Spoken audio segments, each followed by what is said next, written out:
কেমন আছো তোমরা সবাই? নতুন একটি ব্লগে তোমাদের সবাইকে স্বাগত জানাই। কাছে দূরে যে যেখান থেকে আমার ভিডিওটি দেখছো, আশা করি তোমরা সবাই অনেক ভালো আছো। আলহামদুলিল্লাহ, আমরাও অনেক ভালো আছি। আজকে একটু বাইরে এসেছি, ওখান থেকে ভিডিওটা শুরু করেছি। কিচেনের জন্য কয়েকটা টুকিটাকি জিনিস কেনার ছিল, সেইগুলোই কিনতে চলে এসেছি। আর আমার না রান্নাঘরের জন্য জিনিস কিনতে খুব ভালো লাগে। রান্নাঘর সাজাতে, রান্নাঘরে জিনিস কিনতে আমার বরাবরই খুব ভালো লাগে।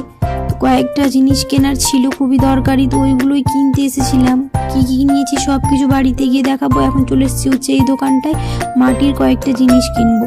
শীতকাল তো প্রায় চলে এলো, ছাদের উপরে মাটির উনুনে এখন রান্না হবে, আর মাটির জিনিসে রান্নার স্বাদটাই আলাদা। তার জন্য দুটো জিনিস কিনেছি, এক এক করে সেগুলোই দেখাবো। বাড়ি চলে এসেছি। মধ্যবিত্ত পরিবারে সব সময় সব ইচ্ছে পূরণ হয় না, এক এক করে সব ইচ্ছে পূরণ করে নিতে হয়। আর ইচ্ছে পূরণ করার জন্য অবশ্যই ধৈর্য ধরতে হয়। ধৈর্য ধরলে অবশ্যই সেই ধৈর্যের ফল পাওয়া যায়। পরিশ্রমই তো সাফল্যের চাবিকাঠি, পরিশ্রমও করে যেতে হবে। তো এখানে একটা কড়াই নিয়েছি, আর ওর সেটে একটা ঢাকনা। কড়াই অনেকগুলোই আছে, কিন্তু হয়ে যায় না, অনেক সময় একটা বড় হয়ে যায়, কোনোটা ছোট হয়ে যায়। তো এটা একটা মিডিয়াম নেওয়া হয়েছে। আমাদের যেহেতু 3 থেকে 4 জন আমরা লোক, তো এই কড়াইটাই ভালো হবে। একটা পটেটো ম্যাশার আর একটা ছোট বাটি নিয়েছে আমার বোনের মেয়ের জন্য, ছোট বাচ্চা, ওটাতে মুড়ি খাবে তার জন্যই। আর এটা একটা র্যাক নেওয়া হয়েছে। এইরকম বাটিগুলো না আমার খুব ভালো লাগে সাজানোর জন্য, বা কোনো রেসিপি করলে, তরকারি বা কিছু ঢেলে রাখলে খুব ভালো লাগে। এখানে একটা মাটির হাঁড়ি নেওয়া হয়েছে, আর একটা রুটি করার জন্য চাটু নেওয়া হয়েছে।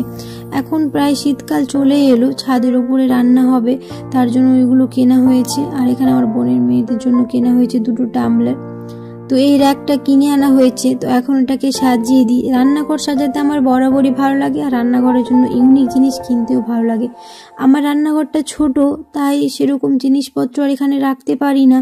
ওই ছোট রান্নাঘরটাকেই খুব সুন্দর করে সাজিয়ে রাখার চেষ্টা করি, আর বুদ্ধি করে সবসময় কম জায়গাতে অনেক জিনিস রাখার চেষ্টা করেছি। আশা করছি তোমাদের ভালো লেগেছে।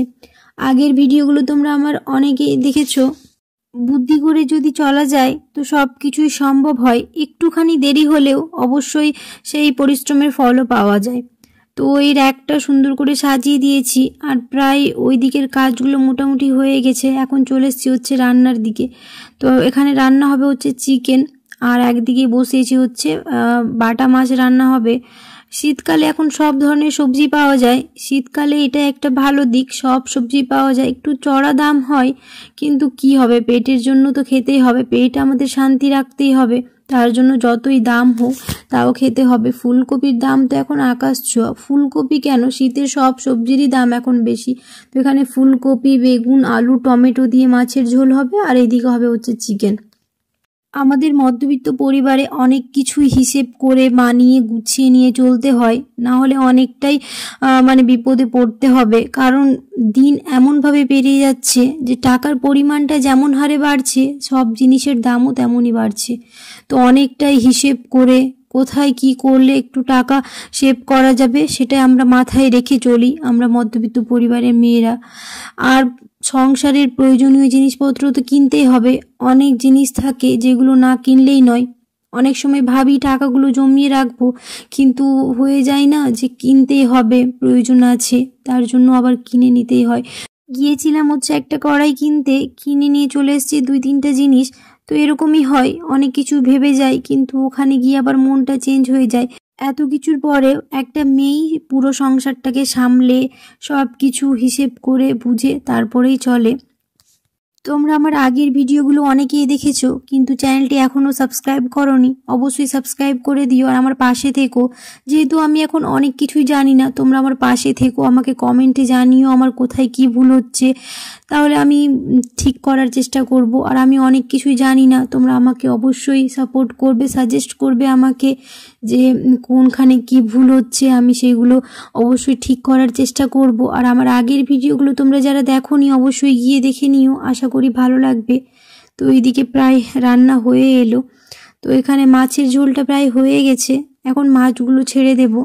সত্যি কথা বলতে এই ইউটিউবে আসা হচ্ছে সবার দেখে আমার না খুব ভালো লাগতো। অনেকজনের ব্লগ দেখতাম আমি, তো হয়তো জানি না ওদের মতো হতে পারবো কিনা, তোমরা আমায় সাপোর্ট করবে কিনা। কিন্তু একটা কথা আছে না, পরিশ্রমী সাফল্যের চাবিকাঠি। পরিশ্রম করলে একদিন ফল পাওয়া যায়, অবশ্যই সেটা একটু লেট হবে, কিন্তু আমি আপ্রাণ চেষ্টা করব তোমাদের জন্য ভালো ভালো ভিডিও আনার, যাতে তোমাদের ভালো লাগে। আমার কাছ থেকে অন্ততপক্ষে কিছু হলে তোমরা শিখতে পারবে আমার ভিডিওগুলোতে।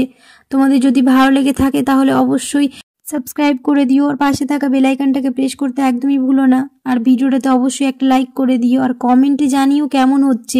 যেহেতু এটা আমার থার্ড ব্লগ, এর আগের ব্লগগুলোতে তোমরা অনেকেই কমেন্ট করেছো, আমার খুব ভালো লেগেছে, সত্যি বলছি, মানে আলাদাই একটা ফিলিংস। তোমরা অবশ্যই বেশি বেশি করে কমেন্ট করো, আমার খুব ভালো লাগবে। আর আমার ভিডিওগুলো কেমন হচ্ছে তোমরা অবশ্যই জানিও আমাকে।